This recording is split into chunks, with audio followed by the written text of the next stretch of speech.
Tapos bibigay lang namin yung JSON. Kami, uy, speaking of, kung gusto niyo seryoso kayo, ang laki na sweldo dito. Laki na sweldo dito. Type nyo lang DevOps.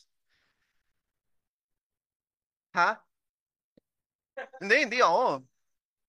Ito pare, Cloud DevOps Engineer. $950 a day.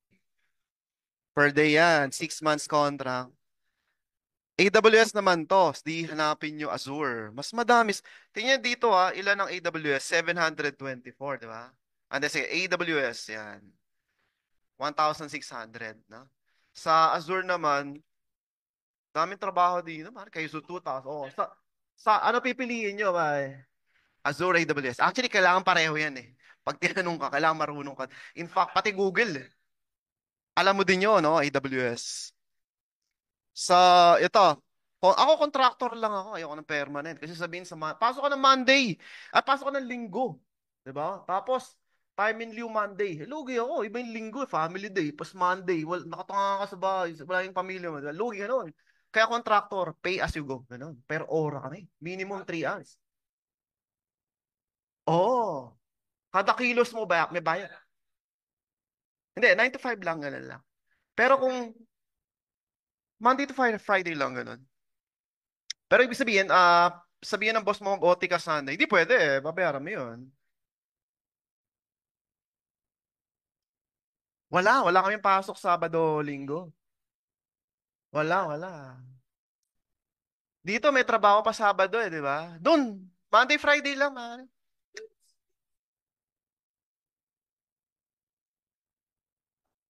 Yeah, oo. Family balance, life, may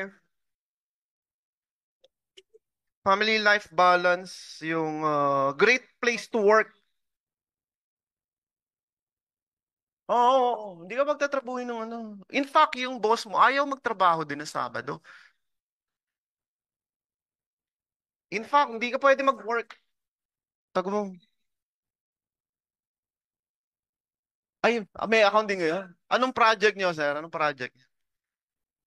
Wala, hindi kami nag-ano, wala talaga kami. Hindi ko rin makita. May papakita sana ako sa inyo. Oo, wala kami pakialam. Bahala kayo sa buhay niyo. Kaya nga meron kaming counterpart sa India. Sila yung tumitira.